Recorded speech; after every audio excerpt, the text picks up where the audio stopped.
Hi, everyone. I'm Elizabeth Cantey, and this is another episode of Living Enlightened Every Day. And today I have my special guest, Edward Miller. He is the founder of SoulTranSync. He is also a spiritual teacher, speaker, and author. And he's inviting us to delve deep, kindling the embers of our imagination of what's possible, and allow enlightenment to begin to flood our mind. Sounds cool, right? It does.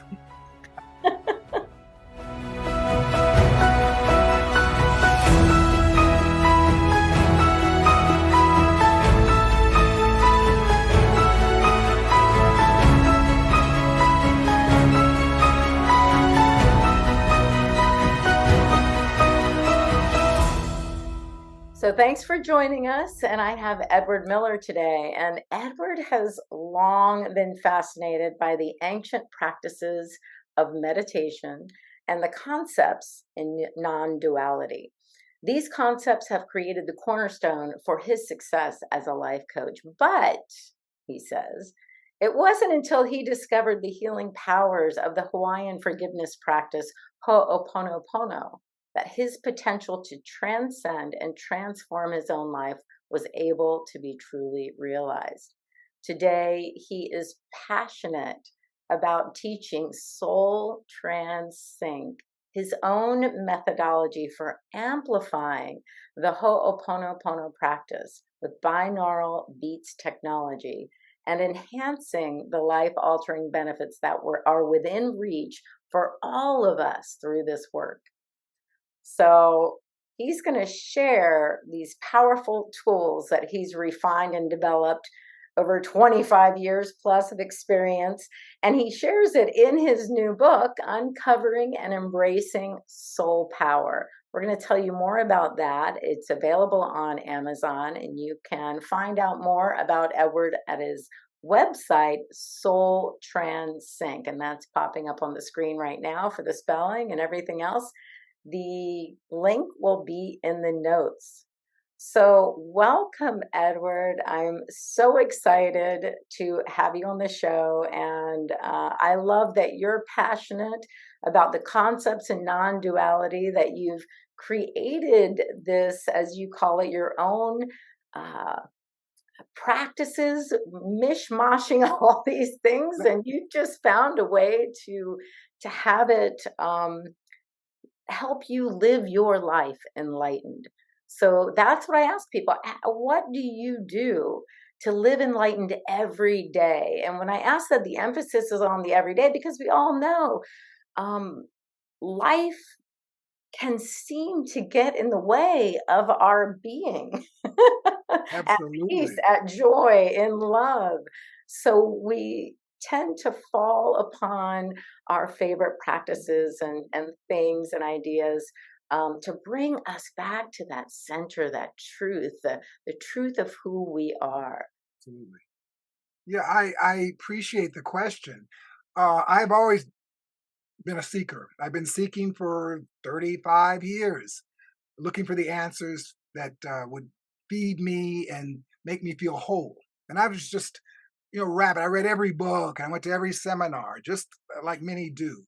But not until I learned about a practice called the Ho'oponopono did it all come together for me. Mm. I realized with the Ho'oponopono talks about zero. That's our true nature is zero. Oh, We're wow. not our stories, we're not our mind, we're not our emotions, we're zero. And Ho'oponopono is the practice of cleaning to zero, which is very similar to non-duality, because Oh, non-duality yeah. says, yeah, zero is nothing. And nothing is the truth of our nature, the unmanifested, the space.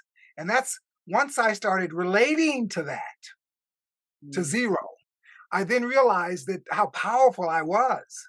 And I also, with Ho'oponopono, was given some tools to do that with. And the tools of the Ho'oponopono are really simple and they're transformative Yeah. because they speak to your subconscious mind and they speak to your heart. And the practice teaches the mantra is I love you, I'm sorry, please forgive me, and thank you. That's simple.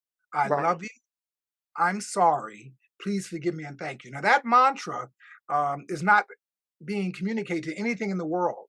That mantra is being related to you and your innocence. So Yes. as you say, I love you, you're loving your innocence. You say, please forgive me. You're becoming aware that some of your mind activities, some of your stories are are keeping you distracted from the truth of your nature. Mm. Because the truth of your nature again is zero or nothing or the space. So what I have been doing for the past, I guess 15 years is practicing the Ho'oponopono. And I do it all the time. I'm always in Ho'oponopono mode. I'm always being aware of what's triggering me, what's coming up, what I'm feeling, and I'm taking it into the Ho'oponopono so it can be cleaned and let go of. Mm. That's all I do is I let go of things that come up in mind and sensations and memories. I'm just constantly cleaning to zero because I want to understand that in that state of zero, there's nothing wrong. There's nothing to be done. There's just love and there's openness and there's always an inspiration that leads from relating again to the zero. So And that's kind of what I infinite possibilities infinite are possible. in nothing. Yes, and So nothing. if you know, if we're in the knowing, then we only know what we've already known.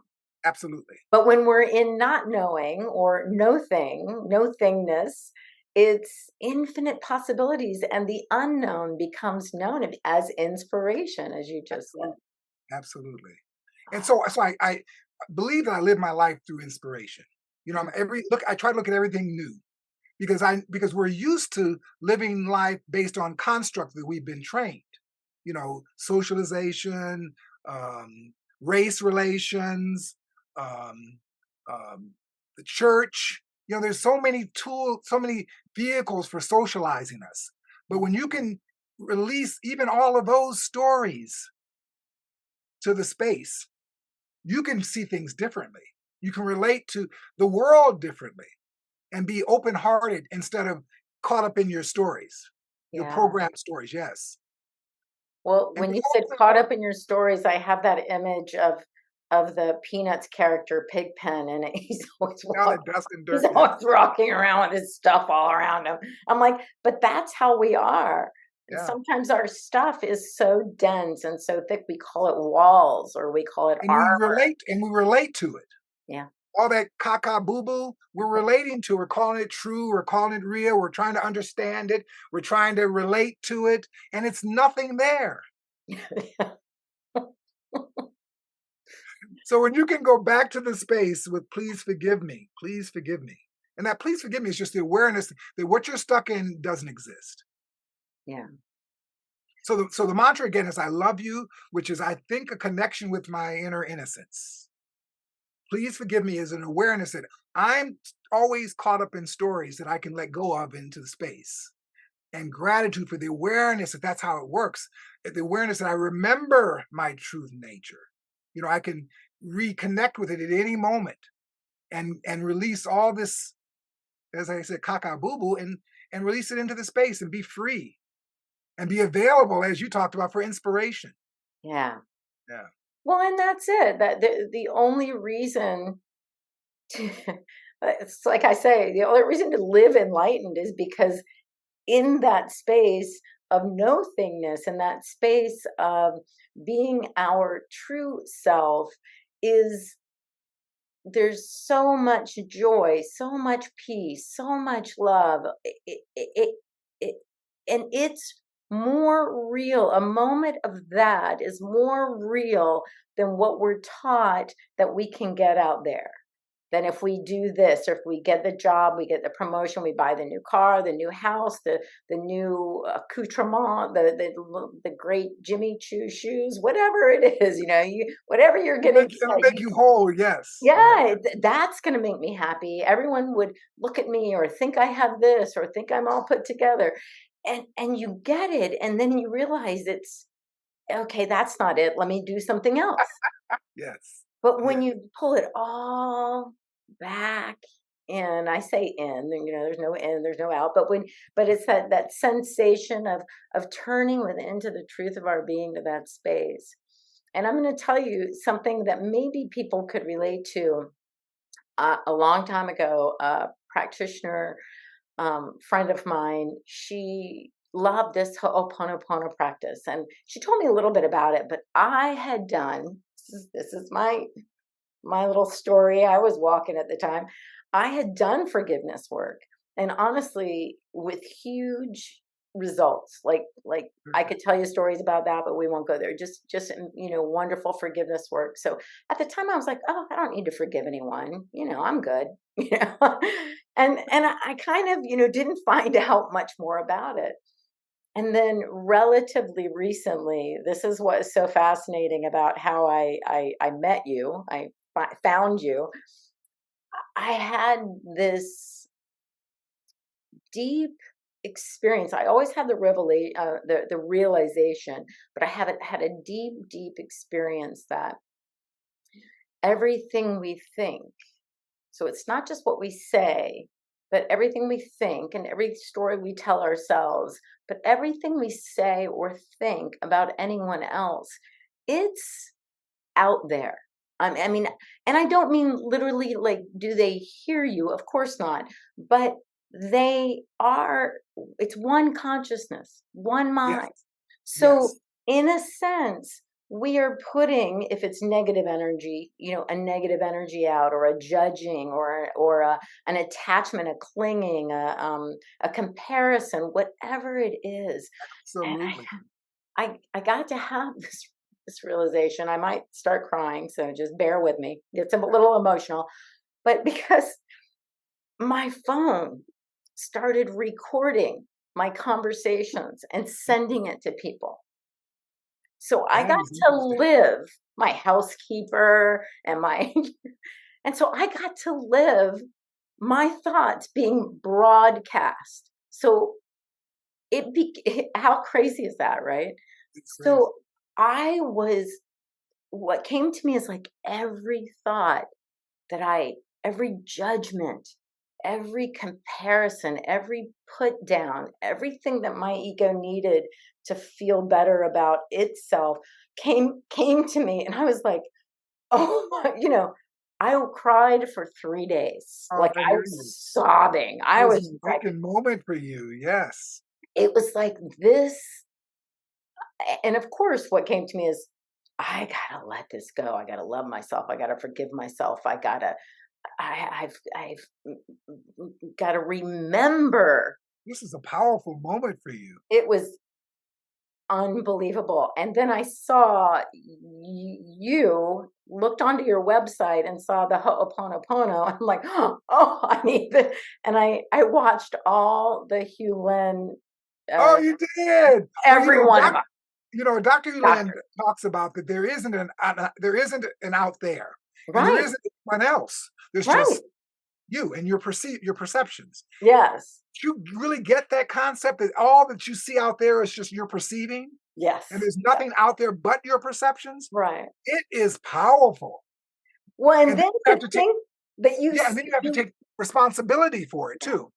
right. You can no longer say, well, they're like that and they need to be like this and I reject them and this is good and this it's all you. And see, I already knew that, You did. but like I could just see where I was falling, and these weren't bad. This wasn't. I mean, I'm not talking smack about people, but what I'm saying is like it's it's all it's all about me, and it's all about like it was judging myself but any kind of comparison, any kind of judgment, any kind there, it just gets more and more subtle. It just gets more and more subtle. So it was Wow, what a great thing. subtle. Yes, subtle is a great word. It's a Yeah, great word. Because but we're and because it gets subtle, we can miss it sometimes. oh yeah, And we can write it off as it being well, that's just a thought. But if we're believing it, we're in it. yeah. And in that experience, it's just a thought. There is no such thing as just a thought.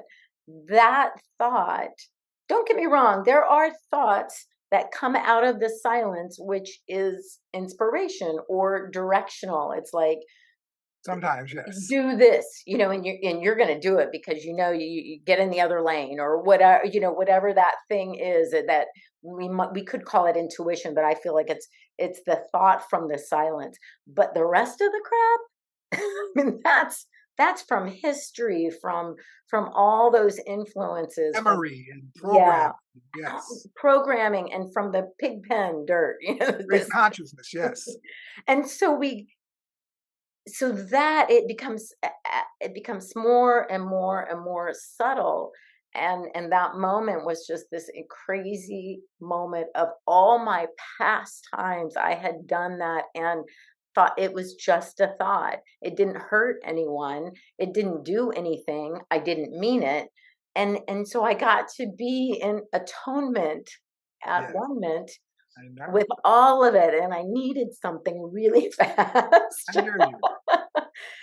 And I sort of, I think intuitively, and because of your website, I got that it's about, I mean, I didn't have to use this person or that person, alive or not alive, it was me. It was really going into that. But watching those tapes and being on your website, listening to you speak, it just reminds me that whatever we think it is, it almost ever never is. That is profound. Yes. Whatever we're believing that something is, it's just, yeah, it can't be bad. So being with the Ho'oponopono made me kind of created in those days, just this beautiful layer of clarity and forgiveness. I love that. And forgiveness as oneness. So if people are hearing, I don't need to forgive anyone, I've done my forgiveness work or whatever it is, it's like it's actually oneness moving to, and oneness of course indicates, two, but there's not non-duality, not two-ness, Exactly. just back to zero. I'm not sure, that no thingness, and in no thingness is the creative power of the It universe. is. I love the way you say that. I Yeah. love the way you say it. I, like many people, have had righteousness. I believe I know, and this is what's best, and everybody should hear me, and my side is, it means something because I've been through that righteous indignation that we feel. I've learned that that's the trigger that sends us into delusion. But when we can feel that righteousness and let it go, it is beautiful because we don't have to hold on to it anymore. We can let love out, and we can be compassionate to ourselves and others. And Yeah. that's, I think, what it's all about. It's not about judging others and making others wrong and seeing how they're different, but how we're all the same, and how we can all, and I can look in somebody's eyes and see myself. That's beautiful. Well, that is, I think, the miracle of living in this uh zero, this our true Yes, zero. nature, Yes. is that it doesn't matter how anyone else shows up. We get to see love, and we may not want to get near that. I mean, it might be keep your distance, but I can love you. I can think you're amazing and awesome. I don't want to interact with you per se, but I know who you are. I know where you come from. I I am, you are, me, we are, this is, all Right, is, exactly, nothing else. exactly. Well, what the Ho'oponopono has also done for me is given me a context for my mind. You know, our minds are always coming up with something, right? We're always coming up with explanations and understanding and reason, and all that's caca. But the Ho'oponopono has given me the opportunity to see how my mind takes on, the colors of the mind, and realize that it doesn't have to be. I don't have to cling to it. I don't have nothing. I don't have to be right. Nothing has to be right. Right, yeah. And wow, does that take you back to peace, Well, freedom. freedom, People think freedom is this thing that they have to do or they have to get, or, aspire for? Yes, yes, yes. oh, freedom is not being subjected to our own Ex- thoughts, our Hello, mind. That's not being subjected to freedom. our own tyrannical minds. Yeah. Yeah, I agree, and I love that too. Of not being so addicted to. You talked about subtlety. I've become very aware of the subtleties of my judgments and my emotions and my sensations, and instead of resisting them, because that's what we want to do. I don't want to feel that, or that can't be right, or I don't want to be that. I don't want to believe that story. Instead of resisting it, just allowing it to come and move, allowing it to move through your body energetically, to feel things, feel everything, and not cling to anything Yeah. with a story. That's a powerful way to live. You're always, but let me, you know what, and I want to see if you can relate to this. This process is not always easy. And I hate to tell it, say it's hard, because it's not hard, but it's not always easy. You have to be paying very close attention. You've got to not just get lost in thoughts and ideas. You got to be paying attention to what's going on in your feelings, what's going on in your field, what you're believing. You've got to pay attention to that. Because Yeah, if you're not, you're just caught in it. You're deluded by it. absolutely. That's the observer, the witness, Yes.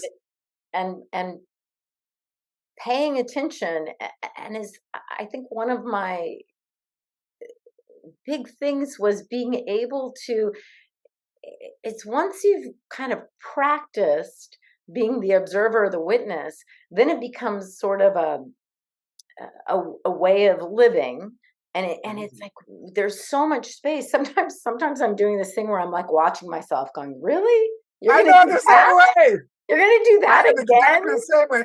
Well, how did I come up with that? That's what I say. What? And It like is a funny. child, I love myself like a child because Yeah. my ego, my finite mind is like a child. It does not have all the information. It does not have all the facts. And if there were facts, it doesn't, it is not sourced in source. It's sourced in memories and collections of beliefs and ideas that are not true. The truth is true. And so the truth is back here going, really? Really? That again? You know? Yes. And then it's like, oh, I'm sorry. Please forgive me. I Yes. love you. I love you. I love you. Yes. Let me tell you one thing about Ho'oponopono that I did that I want to talk to your audience about. I programmed it into my subconscious, meaning that I have videos and audios. I would sit and just allow myself in meditation to have the mantra ground into my psyche, and it became my new self-talk. Beautiful. We're used to being judgmental and critical of ourselves, and judgmental and critical of others too. But with the Ho'oponopono, you changing the direction of your interest. You're now about loving yourself, which opens the world to love others. You're about being compassionate to yourself, which allows you to be compassionate to others. You also learn to be nurturing to yourself. Yes. Yeah, just patient with, okay, there I go again. There I'm stuck in that stuff again, and it's making me feel this way. But thank you for that awareness, and I can let it go in space. It's Mhm. that kind of new relationship that you have with yourself, which helps you to navigate the world in a whole new way. Yes. Yeah.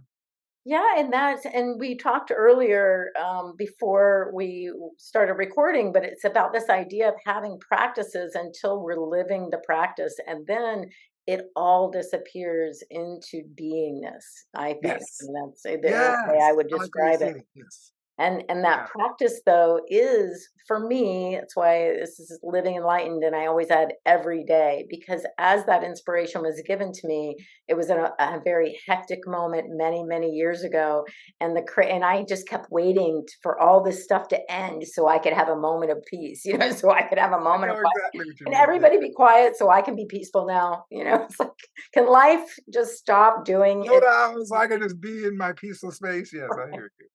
Right. And so it was like live enlightened every day, every moment, not waiting for the moment to be perfect, but the moment already is perfect. It's already Yeah. bringing you everything you need. Yes. It's Yes. Yes. being in it completely without history, without memory, without judgments, attachments, reactions, resistance. That's one of my Yes. terms. And it's like, then what's available is like this energy and this seeing of like what's possible in that moment, whether and if it's a chaotic moment, laughter usually for me Say works. something to you that sounds very egotistical, but I'm gonna say it anyway. Don't sometimes you feel smarter?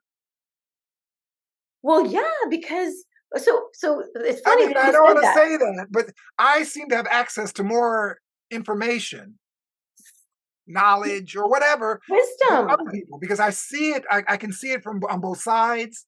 I'm willing to understand somebody else's heart. I'm not so into having to see it my way. So that's how sometimes I feel like, damn, I'm smart. I know. Well, if I had to rely on my memory and my education, the things that I've learned, and especially my memory and things like that to deal with things, I'd be pretty. No, and not go well, I don't think. So yeah, one of my favorite things is the Dalai Lama. When people ask him questions, sometimes, a lot of times, especially when they ask him questions on relationships and marriage and world events or this or that, and he'll just be like, "I don't know," and then he'll be like, "But if I did, or if I could say something," and you can tell he's checking Yeah, in. he's He's just open, he's creating space so you can see things differently. Yes, yeah, and yes, he's like, "I don't know. How would I yeah, know? really, really. I don't know." Well, isn't it nice to say I don't know now? I love it's It like is so. I know that I don't know. Sure. I do that all the time. Now, my wife is very frustrated with that, but This how could you not know? I'm like, I don't. ugh.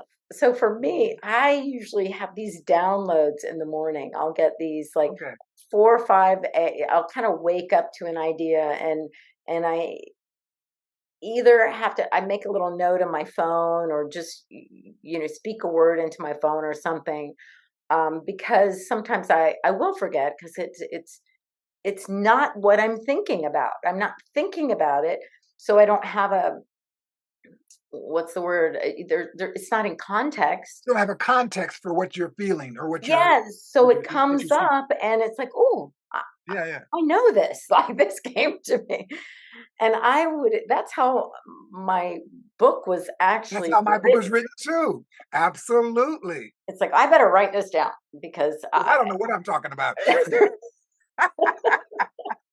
I love it.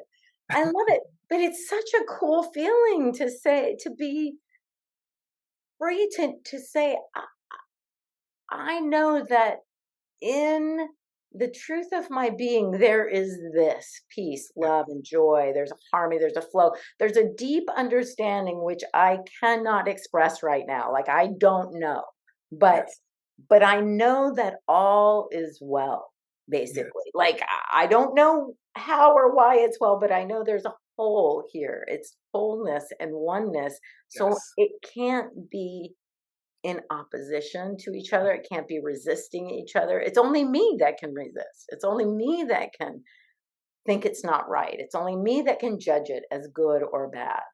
And when I stop that, it's like, wow, look at this life living itself. It's pretty amazing. it is. But I want to tell you how much I'm impressed with you doing a podcast because this path of self-awareness is not linear. It's not straight up, all of a sudden you're awake one day and say, oh my God, now I see it all. It is random. And some days you have days when you're way over here and you're wondering, how did I get over there? And your emotions are raging, and you're trying to find understanding, but you know there's no understanding to be found. And it really is important that you have other people, other other relationships that you can talk to and say, and they say, yeah, I know how you feel. That empathy means a lot to me in this path. Yes. I mean, even we talked about Charles Geddes. When I'm in my story, for whatever my story is, I call Charles Geddes because he says, Oh. get out of your story, Ed. And I'm like, oh, okay. I can do that. It's that simple? It is really that, isn't it that simple sometimes when someone just tells you get out of your way? Yeah. I think those kind of friendships are very important. Yeah. They're very cherished friendships. So I understand that. Well, we were talking about community too. You find that your community in some ways gets a little smaller and a little smaller, but in other ways it's more global in the sense Yes, that you realize how many people are speaking um not necessarily the same language, because I can translate. I love Joel Goldsmith and I Richard do too. Rohr I do too. and oh gosh, who else were we listening to? Just some. I love Rupert Spira. Oh, Uh, are you kidding me? He's my favorite. yeah, we're gonna I go on love that Rupert Spear. I retreat. love him. He is the simplest teacher. Simplest, yeah. That's really straight. He has a video where he talks about who we are as happy. We are Yeah. happy. Well, and I've been saying Well, that for years, but no one believed exactly. me. No, nobody believes. But I love him, and I read all his books, and when you get to this stage of self awareness, and I'm not saying it's a higher stage or lower stage. I'm just saying when you get to a certain level in self awareness, you need books and music and things that kind of reinforce where your heart is. I believe you do. So I do too. I listen to Adyashanti. I don't know if you Oh listen. yeah, yeah. Yeah, and Muji Yes. and Rupert Spira, and there's other great non-dual teachers that I just really can relate to. And when I listen to them, um, they make things clear for me again. I got on my ego and I get present and I'm very aware and peaceful, and I enjoy that about those artists, how I can relate to them. Well, I love that you call them artists. Yes, That's like you. It's very interesting because I think there is an art to communicating what is essentially uncommunicable. It's, I it's love that. Yeah, there is an art. I love the way you said that. There is an art to communicating what's uncommunicable. What is the word you used? Uncommunicable. something. I don't know. I have to look it up. I like it. I like it. Yeah, Yeah, I think because it is. Which is why I love to listen to so many different people and learning. Like I said, I had kind of shut Ho'oponopono out back then because I knew what it was. Sure, exactly. who needs that? I'm all good, you know. But when we become really open to things that can inspire us, really pop into our lives on purpose, and those people, like people, the way they might say one thing or 100 things, it wouldn't matter, but it brings us, it's a pointer back Yes. to ourself Oh, so that that's very we good. Yes. experience ourself. If we're just reading books and listening to people and it's out there still, then we're missing the boat a little bit, but we'll get I there. agree with that. I agree with that. That's interesting where you're saying, if you're right, if I'm reading it for new information, Yeah, yeah. then you're believing that you're not already it. When Yes. you're reading it for relationship and Yes. connection, it feels different. It feels holy to you when you read It, some of that stuff. Yeah. I love how you said Yeah. that. Yeah, it does. It feels Yeah. holy. It feels like, and it feels like you know them. It's like, I know you. Yes. I Oh, know I you. absolutely. I met Muji, by the way. You did. I went to one of his his events in Portugal because I just felt compelled to. That's when I was idealizing teachers. Oh, We okay. all go through that stage of idealizing teachers. I get it. I know we did. I know you did. We all go through that stage. But when I was idealizing Muji, I wanted to see him. And but one of the great things about seeing him and him giving me a hug and really, I felt like I was him. He was no longer this ideal teacher. He was me. And man, did I leave Portugal feeling whole and getting and understanding things a little differently. Well, and that is amazing. And I think that is ultimately the point of any teaching, of any book that we read is like pointing us back to our experience of our wholeness. I love that. Yeah. Yeah. But yeah, I went to I do talk about it in my book, but I I usually end up talking about it on some podcast here or there. How many retreats I've been. We went on retreat with Joe Dispenza this year.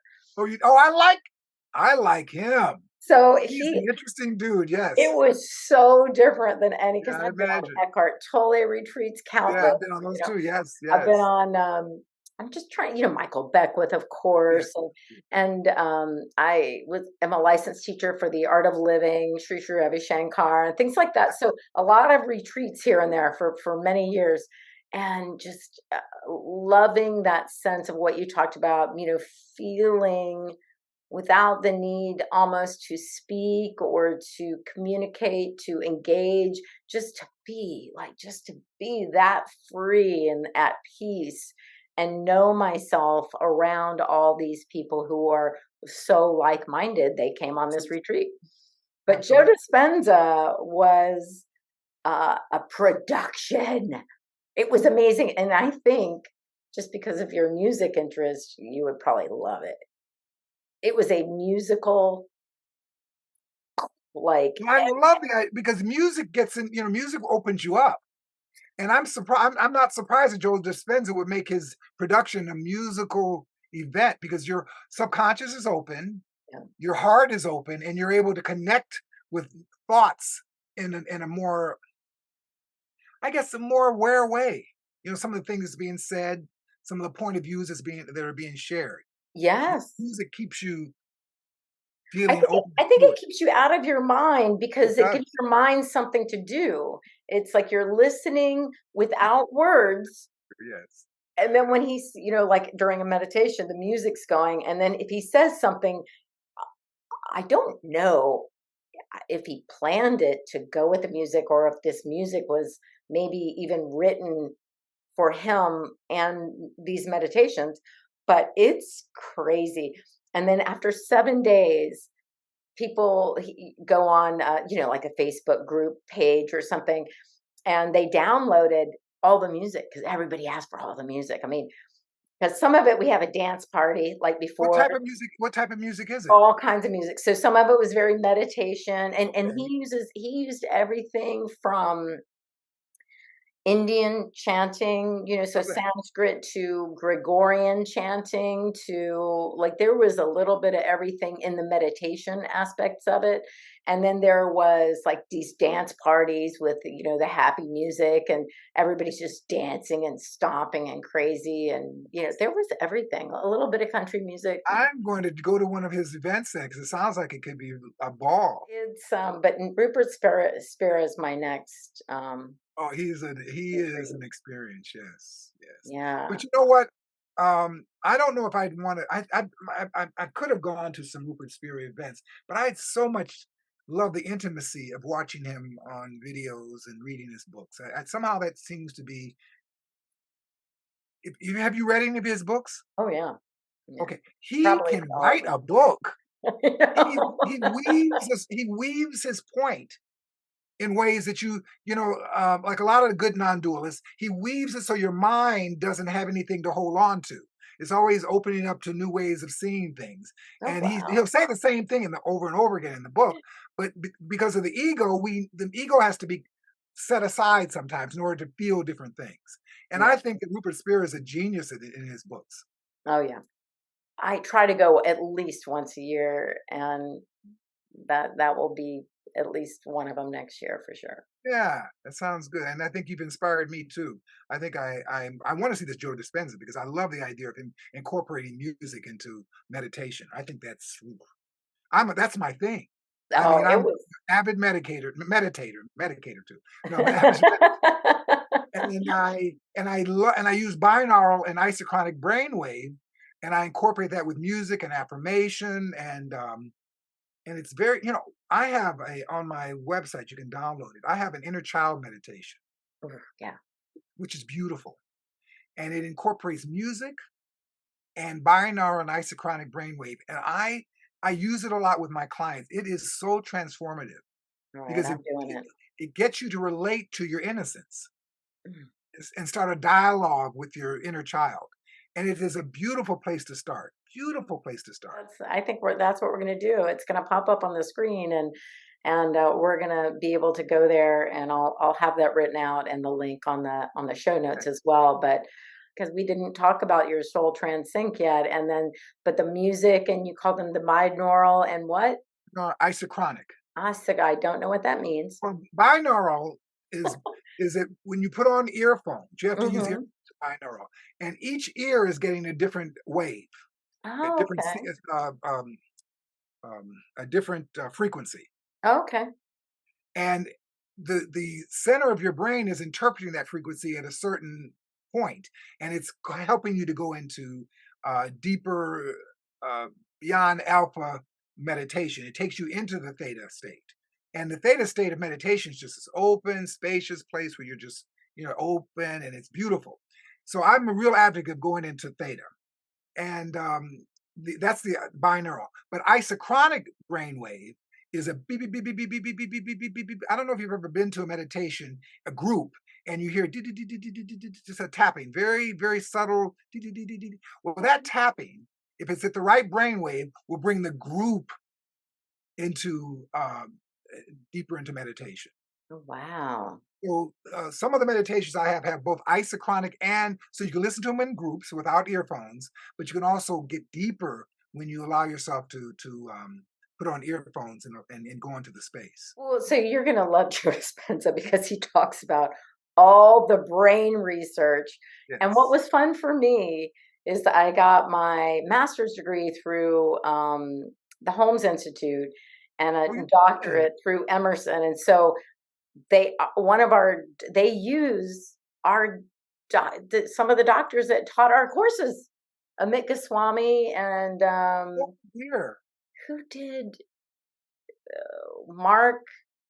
Oh, darn it. I'll have to put it in the notes because they're using them for their peer-reviewed studies, that they're doing on the effects of his particular meditations with this music and the healing. They're actually doing healings within the groups. And of course, using music and meditation, returning to source, to that place of no thingness where there is only health and love and peace and joy, and asking everyone to meet each other there in order to recognize wholeness for the person who's in front of you. So we don't actually ask what is their problem or even their name. It's just knowing wholeness, because as we know, there's only one That's energy. So absolutely right. whenever any of us is in oneness and wholeness, which is our nature, we can't not be that. We can veil it, but we can't not be it.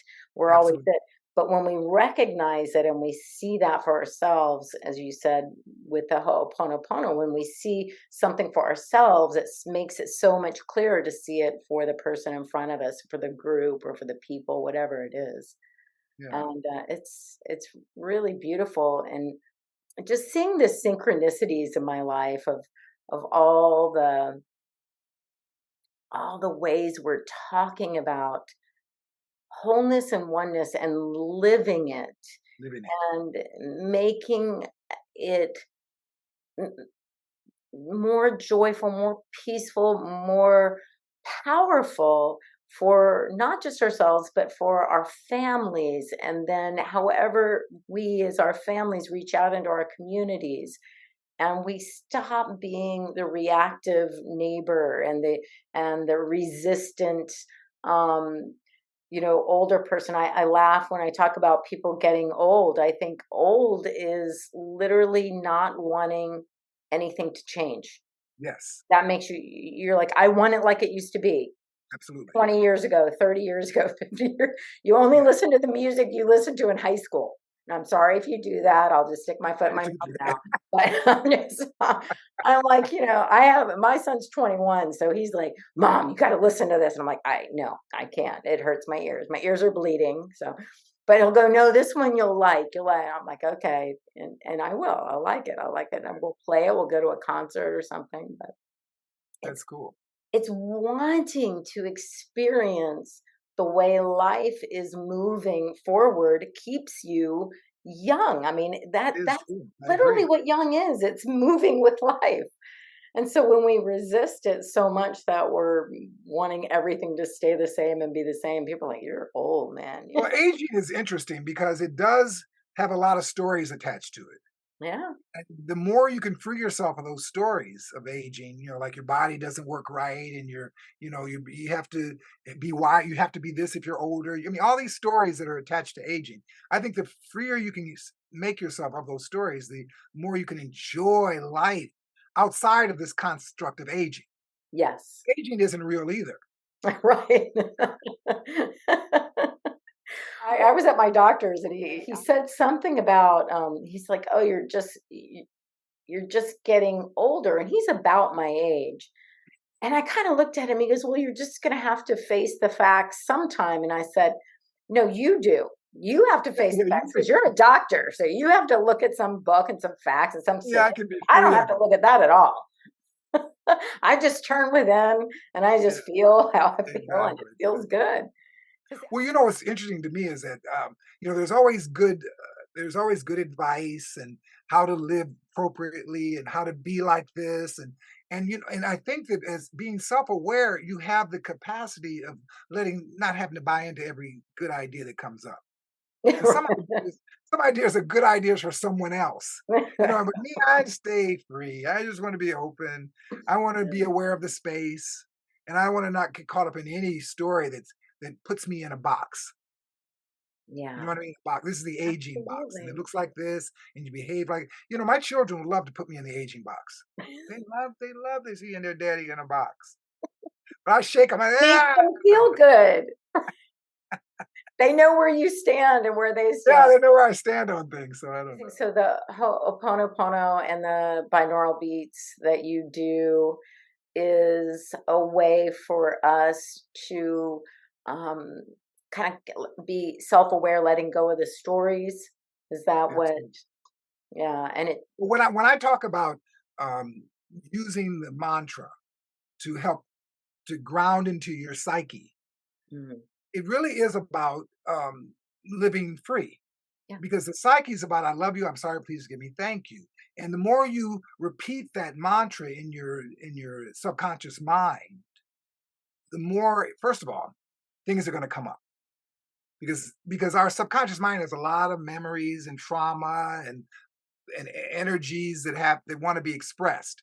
So you're going to have feelings that are going to be evoked as a result of that mantra. But what happens is that when those shadow feelings are brought to light, you don't have to do anything but say, please forgive me. You don't have to go to a psychiatrist and get it understand it. You don't have to figure it out. You can just allow the energy of it or the memory of it to be released in light. And I love that part of the Ho'oponopono.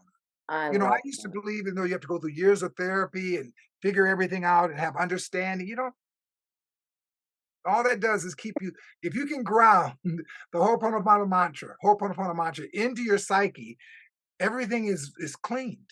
Yeah. Everything is made light Yes. because you don't have to hold on to anything. You don't have to cling to anything that comes in mind. And I think that's the beautiful part of it. About drilling that mantra into your psyche. And that means Mhm. listening to it when you're in the car, Maybe part of your meditation day will be sitting with a mantra of the Ho'oponopono going on so that you can kind of allow yourself to go into the subconscious and be available for that. And then also there's the inner child work. Yeah. I'm a real advocate of reconnecting with your innocent self. Yes. It's beautiful. Oh my God. You know what? And I talk about that in my book, but when I reconnect with my innocent self, it changed the context of my relationship with my mother. Yes. Oh my God, it changed the context of my memories of her. It just really it gave me so much peace in my because I was that kid that, had all those childhood traumas and all that kind of stuff. Ho'oponopono cleaned all that up. Yeah. I love that. I don't have any what was your question? No, I was just going to say that's when I said I had done forgiveness work, and I said it had huge results. The biggest results were around my parents. Absolutely. Now, I didn't tell them what I was doing, but I would get these phone calls out of the blue from like my dad when he was alive. This is a long time ago, and he would just call me out of the blue. How you doing? And I'm just like, what's wrong? Like, why are you calling? I'm good, I think. What's happening? Because he would never call me. I mean, he would just never, you have to call him, you have to make an effort to see him. And if you don't, you're in trouble. Like, it was just this thing. And I would call my brothers. Dad called me. Why? I don't know, because I'm doing this forgiveness work. I couldn't say. Exactly. And Like, it really is. I mean, I completely understand what you're saying. The yeah. forgiveness work, when I say it changed the context, I used to always I always tell myself this story about I was this abused child by my mother. Mm, She was mean and she was harsh and I just had all these horror stories that I had. And I told those stories for years to my family, to other people, because I felt, what happens is we believe is though those stories identify us. They're yeah. our identity. Well, when I was going through my forgiveness work and my inner child work, and I forgave all of that, first of all, I became stronger. But I also became more compassionate for my mother and what she had to bear, and the traumas that I would claim that I had with my family seemed to not be very important anymore. Yeah. It seemed to not be even worth telling anymore. Right. Yeah, And that's interesting too, because I do find that I have that thing. People will say, what about, can you just tell us your stories or what happened when you were, or all the, and I'm like, uh, and if something happens that I can tell the story, they're like, oh my God. I'm like, yeah, I guess that is, yeah, that happened to me. Right. But it isn't even, I'll say, like an available memory. I actually have to, like dig through. exactly. And it's And sometimes before it felt real. I could remember that yeah, righteous indignation. I would feel, oh yeah, this is true. This is what happened. Now I'm not even sure what happened when I was a kid. It was all good that I can remember. wow. Oh, my Oh. mother was a ball. You know, It changes everything because yes, we become part of the fluidity of reality with a capital R, let's say, and we're not stuck in the rock of what we think, and yes, that what we rock believe. isn't even real. The what's real is the no thingness, and it is weird. It's identifying with the People have had terrible trauma. you know, You can't get rid of trauma if you're all you're doing is rehashing it over and over again the rest of your life. There's no opportunity. Dispenza talks about that. You've yeah, got to have a he new does. story. You got to have a new story that you start putting some energy into. A new story about love, a new story about forgiveness. You And got the to have a truth new of your story, being. the truth of your being. Yeah.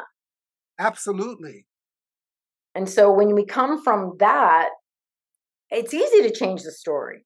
But if you come from the pig pen thing, what's your technical term for that? Kaka something? Cockaboo. Yes. when It we're when is. we're grabbing at that, saying this is real, this is real, and this is what happened, and this is who I am, and this is, but all of a Exactly. sudden you let that kind of go. It's Yes. like, oh, look, I'm right here. and you can tell a new story from right here, from Tell a the new story. I don't want to give your audience the impression that this is always easy. no, Yeah. no. And I wouldn't ever say that it for me, there's not only an investigation, but you know, a path and a practice of being compassionate with ourselves Yeah. first. We Yes. can't have compassion for that person who we think caused trauma or was participating in trauma or abuse or neglect or whatever it is. If we don't have that compassion for ourselves first and Yes. for our boundaries and the armor that we've put up. But as we learn these techniques, the Ho'oponopono What and about when the shadow self-love, gets what about when the shadow gets triggered? You're now, facing feelings and thoughts that they were so intense and so scary for them that they've been suppressing yeah, and distracting themselves from their whole life. But in order to heal, you've got to be willing to see what you're contracted in. yes, yeah. But that's what I mean is like as soon as you kind of make that connection for yourself wherever you are on this path and you realize there's some stuff I because you know. I mean, we know that it's like he's talking about stories and I have this story and mine's pretty bad. Like mine's pretty I got it. I And hear you. and so something in you says, let it go now. It's time. Mm, yeah, it's time to There's a let it tool now, the Ho'oponopono or the binaural, the meditations, the inner child work. So they start picking up the tools, and I think then yes, there's that initial trigger or investigation, let's say, without someone who has maybe lived through it and can I put agree. it in perspective with you. I think that's probably pretty important. I And do think it's important. What yeah, what do you do with people who love their story so much that that giving their story up, whatever it is, a story of abuse or neglect or betrayal, whatever to give it up, would they feel as though they'd be losing their identity? What I found that from those situations is that all I can do is create the space. yes, And absolutely. that's what I do. When they're enchanted with their stories and it means so much to them and they can't be willing to see anything other than their story, their trauma, I just create the space for them. And I Yeah, assure them that there's another way of looking at it. And they have every right to feel what they feel because you don't want to ever give people the impression that what they're feeling is wrong. of course. Yeah. Well, They've got and like we say, there's no denying. yes, there's no denying what you feel. Yes. It's You like, feel what you feel. yeah, yeah. It's not. It's the opposite of denying. It's actually moving into it in a new way with a Way. strong heart and holding someone's hand. It's like you're not alone anymore. If you were alone then you're not by yourself anymore. You're looking at this with someone who can be right with you as you are able to see from the truth, from your power, from your love and compassion. And so in my experience, it doesn't change what happened for a while, like you and I had those experiences after a while of like everything kind of moved out of its context that it was in, and it's like I shifting. love the way you say that. That's very good. Yes, yes. And it's like, oh, I couldn't have imagined that happening by doing forgiveness work. I couldn't have said, this is what I want to happen because you can't imagine what changes almost reality that we think is reality, small r, all the stuff out here, the caca stuff, I can move with some it yes. changes, it just like shifts, it moved. And so then being in touch in here and realizing that that shifted, it's like, what else can shift? What else? Exactly. If I that love it. shifted, then What wow, else can shift? Yes. you feel empowered. You feel there's more love, there's more creative energy, there's more compassion. That's like that's empowering because the other stuff was enclosing. Yes. It's It's contraction, and I mean, most of us carry this stuff in our bodies for a long time. Absolutely. That's where that's exactly where we carry it, in our bodies. Mm. You know, through most of my 40s, because I'm in my 60s now, with most of my 40s, I was in pain, constant back pain. And your back is your support system, Oh yeah. your stability. And I could barely walk. I was at a stage in my life where I could barely walk. And I know it's because I was contracted with all these horror stories about who I was and what I had to bear. And not until I started to change my relationship with my back pain and Mm. change my relationship with my mother and that story did I start to realize I didn't have to be in pain at all. You know, I'm gonna have Wow. discomfort sometimes, and I may feel stiff a little bit, but the suffering pain that I was in through much of my 40s, gone. Yeah, I feel the same way. I definitely feel better than I did in parts of my 40s for sure. And it's like, it's, and I know it's because of all of this, that there, because it's when you integrate spirit, mind, and body, there's the energy flows, the chi, the prana, the, Yes, the, yes. just, we can even call just love and compassion is energizing. It's exciting, it's joyful and peaceful. I mean, you ask people what they want, and it's something to make them bring them peace or make them happy. It's like, Exactly well, right. you're it.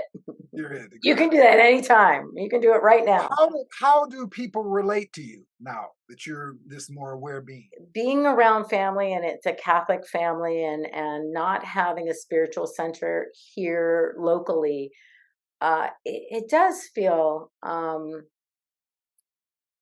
Can I little say the word? isolating. Can I say the But word? yeah, Can I say it? yeah, Lonely. lonely. Yes, yeah. You know, I think that self-aware people go through stages of feeling lonely sometimes.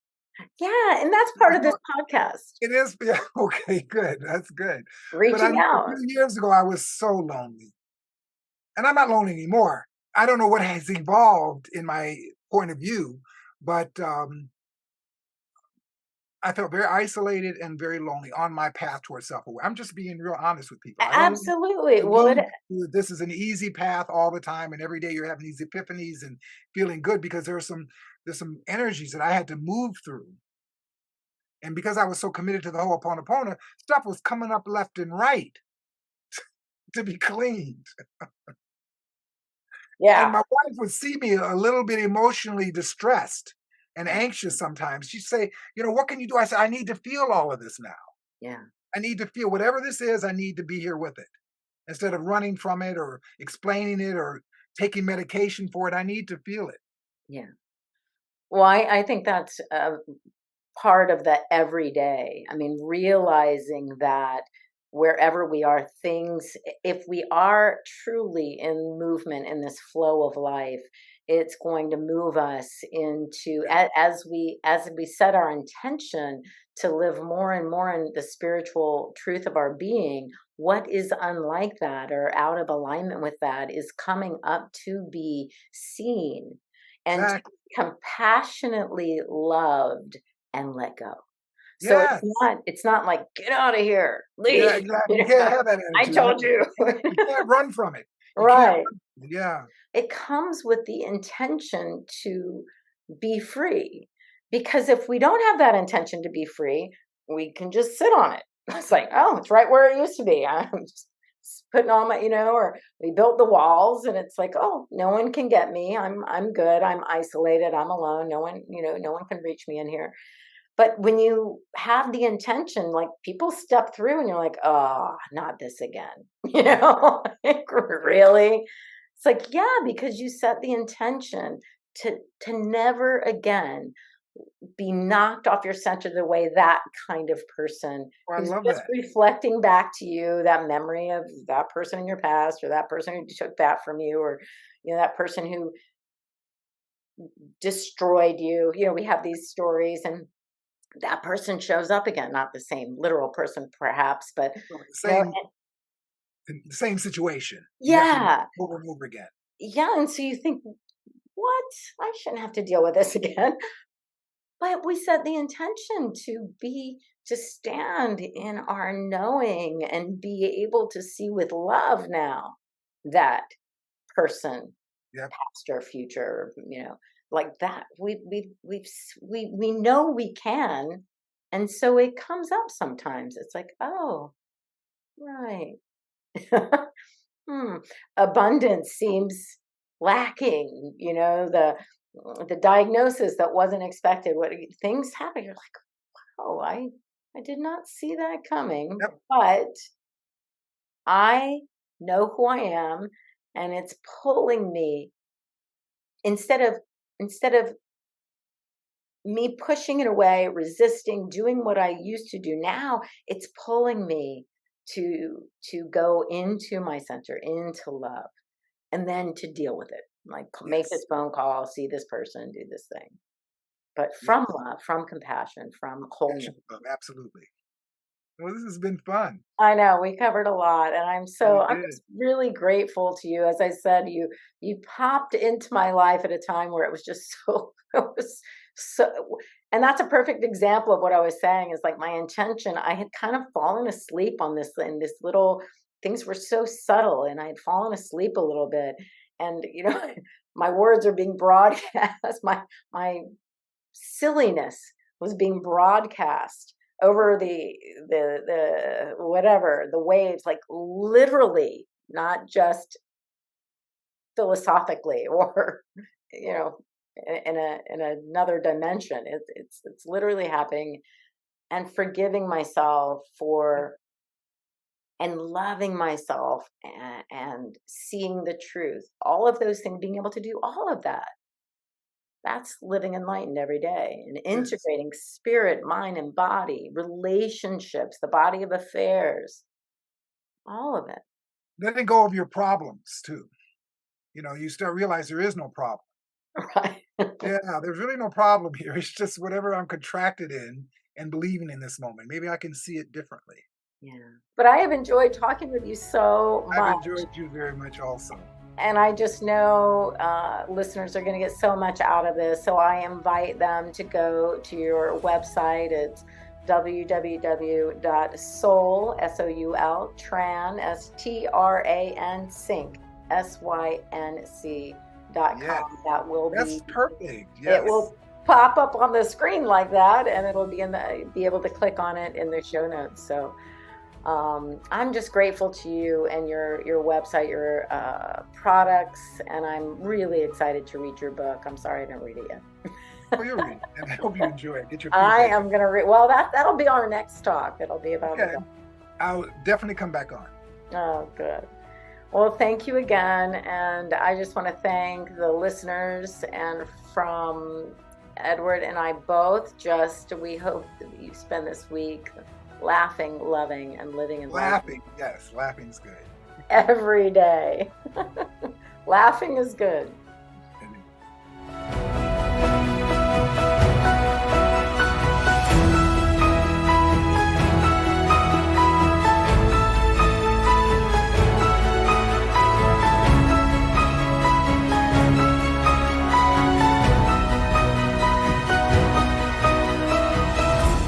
Thanks for watching. Join us again next Tuesday at 7 a.m. Mountain Time for Living Enlightened with Elizabeth Cantey. Integrating your spirit, mind, and body. Learn more at www.ntmedia.org.